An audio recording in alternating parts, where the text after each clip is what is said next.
우리는 이 세상을 살아가면서 누구와 함께 하느냐, 어떤 부류의 사람들과 교제하고 살아가느냐 하는 것은 대단히 우리의 삶에, 그의 삶에 중요한 영향을 미치게 됩니다. 육신적인 면이나 영적인 면에서 큰 영향을 받게 되는 것을 보게 돼요. 지난 주간에 우리는 이 그레이스 타임 말씀을 묵상하는 가운데 특별히 이 역대하 28장에 이 여호사밧 왕, 이 여호사밧 왕이 종교개혁을 단행하고 정말 하나님을 잘 믿으려고 그렇게 하나님이 기뻐하시는 우상을 다 타파하는 그러한 종교개혁을 할 만큼 신앙이 좋은 왕이었지만, 하나님이 싫어하는 사람, 하나님이 기뻐하지 않는 그러한 이 불신앙을 가진 사람과 교제할 때 하나님께서 책망하시고 심판하시는 이런 내용들을 묵상하면서 정말 누구와 함께 하느냐 하는 것은 참 우리 삶에 얼마나 중요한 영향을 미치는가 하는 것을 교훈을 받으면서 오늘 이 말씀을 준비하게 되었습니다. 정말 우리 귀한 성도님들의 삶의 여정을 보면 정말 누구나 다 하나님을 기쁘시게 해드리기를 원하고 신앙생활 잘하기를 원하지만은 때로는 하나님의 뜻을 깨닫지 못하고 잘못된 길에 들어설 때도 얼마든지 있는 거예요. 특별히 역대하 18장 1절에 보면 여호사밧이 부귀와 영광이 극하였고 아합으로 더불어 연혼하였더라. 여호사밧이 그렇게 신앙이 좋고 하나님을 기쁘시게 해드렸을 때 하나님께서 그의 생애에 부와 영광을 가득할 정도로 그렇게 은혜를 주셨는데 아합으로 더불어 혼인관계를 맺은 거예요. 이것을 하나님이 기뻐하지 않은 거예요. 그래서 전쟁에 나갔다가 아합은 죽게 되고 이제 간신히 살아서 돌아왔어요. 그때 역대하 19장 2절에 보면 선지자 예후가 이렇게 책망을 합니다. 예후가 나가서 여호사밧 왕을 맞아 가로되 왕이 악한 자를 돕고 여호와를 미워하는 자를 사랑하는 것이 가하니까 그러므로 여호와께로서 진노하심이 왕에게 임하리이다. 이렇게 책망하는 것을 듣게 돼요. 그런데 참 안타까운 것은 이 여호사밧의 말년을 보면 이런 책망을 들었음에도 불구하고 또 하나님이 기뻐하지 아니하는 이 아시아와 이 무역 동맹을 맺어요. 이 동업을 하려고 하는 거죠. 배를 만들어서 다시스로 무역을 하려고 하는 거예요. 그때 역대하 20장 37절에 보면 또 이 엘리에셀이라고 하는 선지자가 이렇게 예언을 하죠. 여호사밧을 향하여 예언하기를 왕이 아시아와 교제하는 고로 여호와께서 왕에 지은 것을 파시리라 하더니 이에 그 배가 파상하여 다시스로 가지 못하였더라. 그러니까 그렇게 하나님께서 선지자를 통해서 말씀을 주셨지만, 물론 참 이 집안 관계이기 때문에 어쩔 수 없다라고 할지 모르지만 하나님의 말씀을 들었어야 되는데 참 안타깝게 이렇게 잘못된 관계를 맺게 되었을 때 하나님께서 기뻐하지 않는 것을 보게 됩니다. 또 역대하 21장 6절에도 보면 그의 아들 이 여로함이 아합의 딸과 결혼을 해요. 그래서 아합의 딸이 그 아내가 되었습니다. 저가 여호와 보시기에 악을 행하였다 그랬습니다. 그래서 결국 역대하 21장 18절에 보면 여호와께서 여호람을 치사 능히 고치지 못할 병이 그 창자에 들게 하셨으므로, 그러니까 악한 가문과 함께한 것이 결국은 그의 인생과 공동체를, 나라를 다 병들게 했던 것을 보게 됩니다. 누구와 함께 하느냐? 어떤 부류의 사람들과 같이 지내느냐? 교제하느냐? 그냥 간단한 문제가 아니에요. 영적인 사람들에게 있어서는 정말 하나님이 기뻐하는 은혜의 자리에 있어야 되는 거예요. 오늘 이 본문 말씀은 꿈 많은 청년 요셉의 이야기입니다. 요셉은 여러 형제들 가운데 아버지에게 특별히 사랑을 받았어요. 채색 옷을 입고 아버지의 사랑을 받으며 꿈 많은 청년이었습니다. 편안하게 잘 살고 있었습니다. 그런데 뜻밖의 형들이 시기하고 미워해서 그 일로 인해서 엄청난 고난이 왔어요. 죽을 뻔하고, 그리고 애굽에 팔려가는 그런 고난을 겪게 됩니다. 세상 사람들의 눈으로 보면 이제 이 요셉은 철저히 무너진 인생이었어요. 어떻게 저렇게 될 수 있을까 할 만큼 요셉은 정말 어려운 삶을 살았습니다. 종살이를 하고 옥살이를 하고, 정말 인간적으로 보면 모든 거 다 잃어버리고 소망이 없는 것 같이 보여지는 그런 삶이었어요. 그런데 성경은 그를 가리켜서 형통한 자다, 그렇게 말하고 있습니다. 여러분, 창세기 39장 2절에 보면 여호와께서 요셉과 함께 하심으로 그가 형통한 자가 되어 그 주인 애굽 사람의 집에 있으니, 그러니까 요셉이 국무총리가 돼서 형통한 자가 아니고 지금 종살이하고 있는 가운데 형통한 자라고 그렇게 말하고 있습니다. 3절에 보면 그 주인이 여호와께서 그와 함께 하심을 보며 또 여호와께서 그의 범사에 형통케 하심을 보았더라. 종살이를 하고 있는 이 요셉의 모습을 보면서 그 주인이 하나님이 함께 하시네, 참 형통하네, 형통하다, 그렇게 말하고 있습니다. 창세기 39장 21절에 보면 여호와께서 요셉과 함께 하시고 그에게 인자를 도와서 전옥에게 은혜를 받게 하심에, 그랬습니다. 요셉이 감옥에 있는 거예요. 지금 감옥에서도 하나님께서 요셉과 함께 하셨다, 이렇게 말씀하십니다. 23절에 보면은 전옥은 그의 손에 맡긴 것을 무엇이든지 돌아보지 아니하였으니 이는 여호와께서 요셉과 함께 하심이라, 여호와께서 그의 범사에 형통케 하셨더라.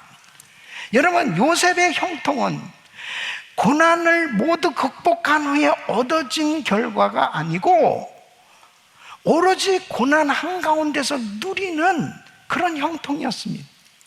여러분, 성경이 말하는 형통은 환경이 좋고 일이 잘 풀리는 상태가 아니고 하나님이 함께 하시는 상태, 임마누엘의 삶이 형통이라고 말하는 것입니다.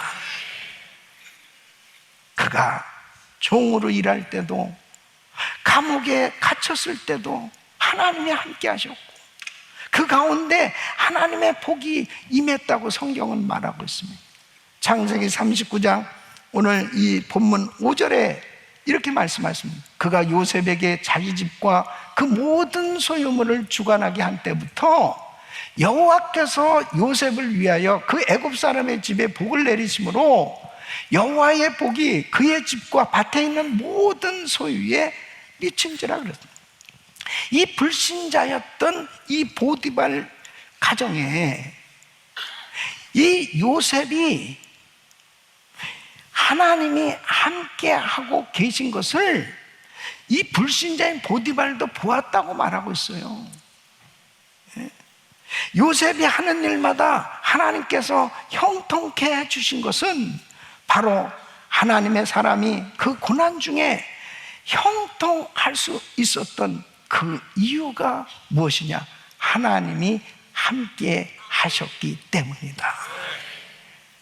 분명히 요셉은 지금 종살이하고 옥살이한 이 억울하게 감옥에 갇혀 있는 이 고난을 겪고 있지만 성경은 그를 형통한 자다 이렇게 부르고 있어요. 사랑하는 성도 여러분, 왜 형통한 자라고요? 여호와께서 함께 하시기 때문입니다.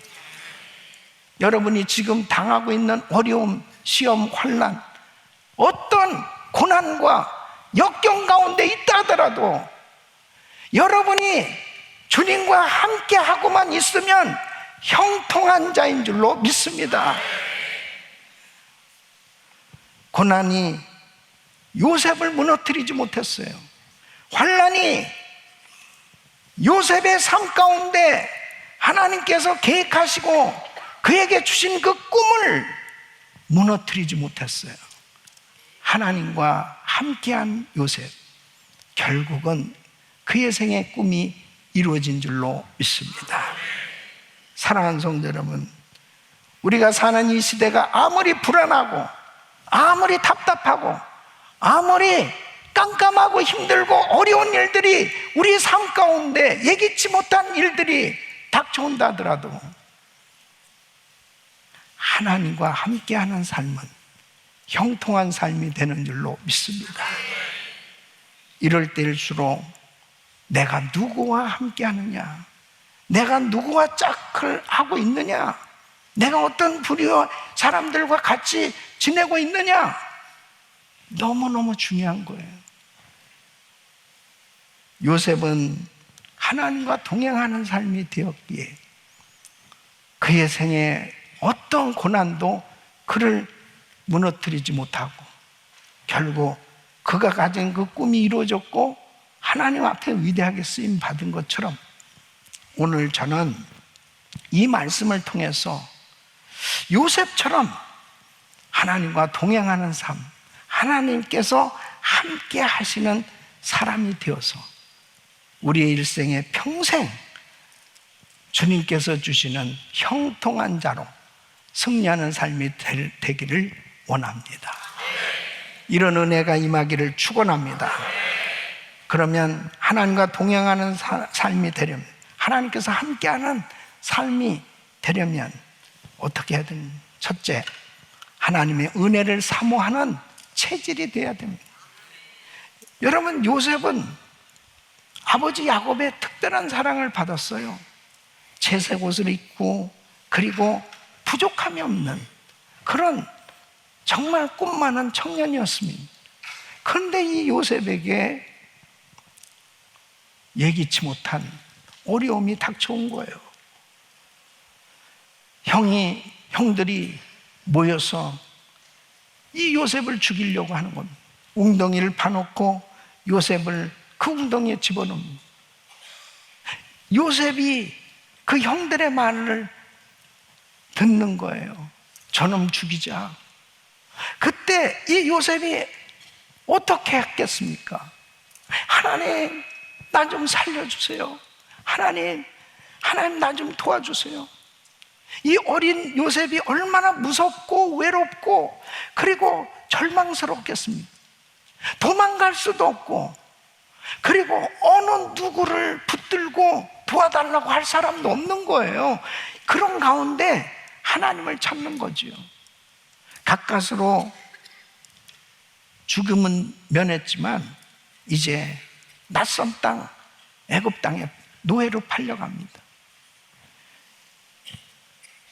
아는 사람도 없고 말도 안 통하고 정말 절망적인 그런 상황이었을 것입니다. 그 가운데서 어떻게 나의 생에 이런 일이 생길 수 있을까? 어떻게 나에게 이런 일이 생길 수 있을까? 하나님, 저 제발 아버지 곁으로 돌아갈 수 있게 해주세요. 아버지가 이 사실을 모르고 있습니다. 하나님, 나 좀 도와주세요. 절규했을 것입니다. 하나님 앞에 여러분, 아무리 큰 꿈을 가지고 주님을 섬겨도 때로는 모든 것이 다 무너질 것 같은 그런 절망적인 그런 고난이 찾아올 때도 있어요. 그럴 때 하나님의 은혜를 받아야 되는 거예요. 하나님의 은혜를 구해야 되는 거예요. 요셉은 더 이상 하나님 없이 살 수 없는 사람이 된 거죠. 이 고난을 통해서 하나님의 은혜를 구하면서 이제 나는 하나님 은혜 아니면 살 수 없어. 하나님의 도우심이 아니면 살 수 없어. 그런 은혜의 삶이 되었을 때 요셉은 어느 때도 은혜를 구하는 삶이 된 거죠. 이게 축복인 줄로 믿습니다. 날마다 하나님의 은혜를 사모한 여러분 되시기를 예수 이름으로 축원합니다. 은혜를 사모하는 체질로 변화돼야 됩니다. 두 번째는 하나님을 의지하는 법을 터득해 하셔야 됩니다. 요셉은 하나님과 함께하는 사람이었습니다. 그래서 창세기 39장 2절에 보면 여호와께서 요셉과 함께 하심으로 그가 형통한 자가 되어 그 주인 애굽 사람의 집에 있으니 그렇게 말씀하십니다. 요셉이 형통하다고 하는 거 하나님을 전적으로 의지했기 때문에 하나님께서 함께 해주신 거예요. 지금 우리 주님은 이 자리에 계십니다.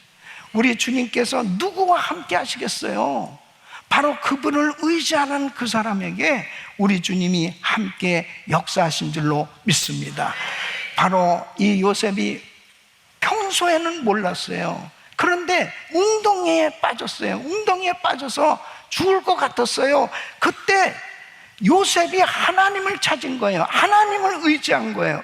노예로 팔려갔을 때도 요셉은 하나님을 의지한 거예요. 그 하나님을 의지했다는 것은 뭐냐? 요셉이 자기 힘으로는 안 되고 하나님의 은혜를 의지해야만 내가 살 수 있다는 것을 깨달은 거죠. 사랑하는 성도 여러분, 하나님을 의지해 보세요. 형통한 삶 되는 줄로 믿습니다. 그러면 여러분이 정말 하나님을 의지하고 있는지 뭘로 알 수 있어요? 여러분이 하나님을 나는 의지하고 있다, 이것을 무엇으로 알 수 있느냐? 첫째는 말씀에 붙들려 사는 삶. 예? 나는 말씀에 붙들려 살고 있는가? 이 말씀을 정말 깨닫고 순종하는 삶인가? 그것이 하나님을 의지하는 첫걸음이에요. 두 번째는 기도하는 삶이죠. 가장 하나님을 의지하는 실제적인 삶이 기도예요. 그래서 데살로니가전서 5장 17절에는 쉬지 말고 기도하라. 성령 안에서 무시로 기도하는 거예요. 어떤 환경 속에도 하나님께 물어보고 또 물어보고 하나님을 의지하는 삶. 세 번째는 감사하는 삶입니다. 데살로니가전서 5장 18절 보면 범사에 감사라, 이는 그리스도 예수 안에서 너희를 향하신 하나님의 뜻이니라. 여러분, 좋을 때 감사할 수 있어요. 잘 됐을 때 감사할 수 있어요. 응답받을 때 감사할 수 있어요. 그러나 다니엘처럼 사자굴에 들어가는 그 시험 가운데서도 감사할 수 있어야 바로 주님을 진짜 의지하는 거예요. 내가 원하는 대로 안 됐어도, 내가 정말 힘든 그런 상황에도 하나님 감사합니다. 여러분 입술에 감사가 떠나지 않기를 바랍니다. 네 번째는 찬양하는 삶이에요. 데살로니가전서 5장 16절 보면 항상 기뻐하라. 좋을 때만 찬양하는 것이 아니에요. 고난 중에도 찬양하고 환난 가운데서도 주님을 높이는 찬양을 드리고, 찬양이 내 입술에 붙어 있어야 돼요. 힘들고 어려워도 그리 아니하실지라도 하나님 괜찮아요. 나는 주님 한 분으로 만족합니다. 그 주님을 찬양할 수 있기를 바랍니다. 이게 정말 주님을 의지하는 삶이에요. 여러분 입술에 감사가 넘치고 찬양이 넘치고 기도가 넘치고 그리고 하나님의 말씀에 순종이 되어질 수 있기를 예수 이름으로 축원합니다. 이런 삶이 되려고 때로는 하나님이 우리에게 고난을 허락하실 때가 있어요. 이 고난 가운데 연단의 시간을 통해서 하나님을 의지하는 법을 터득하도록 주님이 때로는 우리를 낮추실 때가 있어요. 그때 절대로 낙심하지 마시고 하나님을 철저히 의지해 보세요. 하나님께서 책임져 주실 줄로 믿습니다. 예레미야서 17장 7절로 8절 우리 같이 읽습니다. 시작. 그러나 물은 여호와를 의지하며 여호와를 의뢰하는 그 사람은 복을 받을 것이라. 그는 물가에 심기운 나무가 그 뿌리를 강변에 뻗치고 더위가 올지라도 두려워 아니하며 그 입이 청청하며 가무는 해에도 걱정이 없고 결실이 그치지 아니함 같으리라. 아멘. 하나님을 의지하시기를 축원합니다. 세 번째는 하나님 말씀에 순종을 넘어서 복종할 수 있어야 됩니다. 요셉은 하나님을 경외하는 사람이 됐어요. 이제 하나님의 은혜 없이는 살 수 없는 사람이 됐어요.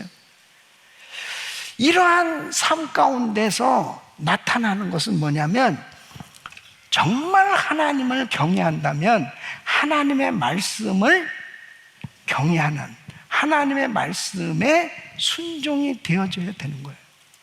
네? 그때 하나님께서 함께 하심으로 형통케 되는 역사가 일어나는 거죠. 요셉은 하나님 말씀에 붙들린 삶이 됐습니다. 그것을 무엇으로 할 수 있냐면, 이제 보디발 가정에서 이 보디발로 하여금 인정을 받았어요. 가정 총무로 세워졌어요. 모든 재반 사무를 다 이 요셉에게 맡길 정도 시면을 얻게 됐습니다. 근데 어느 날부터 보디발의 아내가, 이 사모님이 자꾸 자기를 유혹하는 거예요. 같이 자자고 계속 유혹하는 것입니다. 정말 괴로운 거예요. 이 청년 요셉 입장에서는. 근데 이렇게 보디발의 아내에게 이야기를 합니다. 창세기 39장 9절에 보면, 내가 어찌 이 큰 악을 행하여 하나님께 득죄하리까? 아니 사모님, 지금 다른 사람들이 아무도 안 보고 있다 하더라도 하나님 보고 계신데 내가 어찌 하나님께 득죄할 수 있습니까? 안 돼요. 그리고 도망간 거예요. 이게 승리입니다. 도망가야 돼요. 거기에서 사모님을 붙들고 상담을 하면 안 돼, 절대. 거기에서 무너지는 거야. 자꾸 눈이 왔다 갔다 눈이 마주치고 이러다 보면 시험이 되는 거예요. 예? 잘못된 거 아니에요, 그거? 하나님 다 보고 계신데. 예? 이럴 땐 도망가시길 바랍니다. 도망가야 돼. 절대 상담하면 안 돼. 근데 다윗은 왜 실패했느냐? 다윗은 이 옥상에서 왔다 갔다 하다가 어느 집을 보니까 여자가 빨개 벗고 목욕을 하고 있다면, 그럼 주여 이렇게 피해야 되는데 그걸 묵상하고 있었습니다. 그러니까 결국은 음란한 생각이 들어온 거죠. 결국 간음죄를 저질렀습니다. 뭐가 차이예요? 요셉은 피했습니다. 하나님의 말씀에 길들여지면, 말씀에 순종이 되어질 때 형통도 따라오는 줄 믿으시기 바랍니다. 그러면 정말 우리가 참 순종은 그래도 나름대로 할 수 있어요. 근데 복종은 뭐냐면, 하기 어려운 일을 순종하는 게 복종이에요. 이 복종의 본을 보이신 분이 우리 예수님인데, 빌립보서 2장 8절 보면, 사람의 모양으로 나타나셨으며 자기를 낮추시고 죽기까지 복종하셨으니 곧 십자가에 죽으십니다. 우리 예수님도 할 수만 있으면 이 잔을 지나가게 하옵소서. 정말 십자가에서 죽는 것은 어려운 일이었습니다. 그러나 내 원대로 마옵시고 아버지 원대로 되기를 원하나이다 하고 십자가에서 죽으셨어요. 이게 복종입니다. 주님이 그냥 할 수 있기 때문에 기뻐서 하신 게 아니에요. 정말 힘들었지만 어려운 일이지만 순종하신 거예요. 자, 그러면 우리가 복종해야 될 영역들이 있어요. 예. 그냥 넘어가면 안 돼. 이게 정말 하나님이 함께 하시는 사람으로 하나님이 우리를 쓰시기 원하시는데, 때로는 정말 너 이 말씀에 순종해야 돼. 이 순종이 너무 어려워요. 그래도 순종해야 되는 것이 복종이에요. 그러면 복종에 필요한 말씀이 뭐냐면, 첫째가 원수를 사랑하고 선대하는 거예요. 여러분, 누가복음 6장 35절 보면 오직 너희는 원수를 사랑하고 선대하며 그랬습니다. 여러분, 원수를 사랑하고 선대한다는 거 정말 어려운 일이에요. 쉽지 않아요. 그러나 하나님의 자녀들은 말씀에 순종해야 됩니다. 벌써 아멘이 없잖아요. 예? 갑자기 침묵이 흐르고 있습니다. 원수까지도 사랑하라는 거예요. 예. 그럴 때 형통이 따라오는 거예요. 형통. 두 번째는 비판하지 말고 정죄하지 말라는 거예요. 여러분, 누가복음 6장 37절, 비판하지 말라. 그리하면 너희가 비판을 받지 않을 것이고, 정죄하지 말라. 그리하면 너희가 정죄를 받지 않을 것이고. 여러분, 비판하고 싶을 때가 얼마나 많아요. 이 비판하고 싶어. 비판. 그 비판해야 재밌잖아요. 비판. 근데 하지 말래요. 남을 정죄하고 싶을 때가 얼마나 있어요. 하지 말라니까. 주님이 하지 말라면 하지 말아요. 예. 그래야 형통이 따라온다고. 예. 세 번째는 용서하라. 여러분, 누가복음 6장 37절 보면 용서하라. 그리하면 너희가 용서를 받을 것이오. 용서하기가 얼마나 어렵습니까? 정말 힘들잖아요. 그런데 주님은 용서하래요. 그래야 너희도 용서를 받는다. 사랑하는 성도 여러분, 용서하시기 바랍니다. 용서. 네 번째는 주는 자가 되라는 것입니다.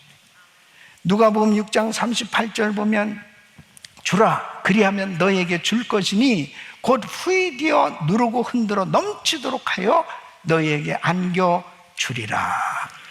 세상은 다 얻으려고만 해요. 그런데 주님은 주라고 말씀하시는, 주라.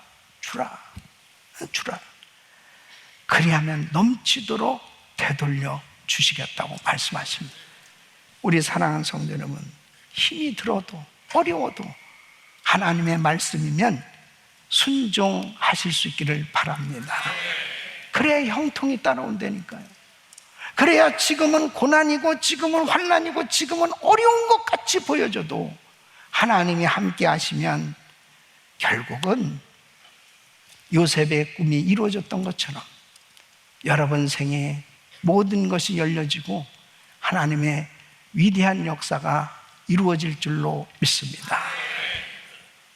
이렇게 힘들고 어려울 때일수록 더더욱 절대로 넓은 길, 쉬운 길, 그리고 하나님이 기뻐하지 않는 사람들과 동업하고 타협하고 그런 일 하지 말고 힘들고 어려워도 하나님 앞에 물어보고 또 물어보고, 그리고 엎드리는 자리, 은혜의 자리를 선택하고, 그리고 하나님 기뻐하시는 선택, 결정을 할 수 있다면 여러분의 삶은 요셉처럼 형통한 자 되어 하나님께 영광을 돌리는 위대한 삶 될 줄로 믿습니다. 우리 사랑하는 성도 여러분, 정말 하나님이 기뻐하는, 하나님과 동행하는, 하나님이 축복하시는 그런 은혜의 삶으로 하나님께 귀하게 쓰임받기를 예수 이름으로 축원합니다.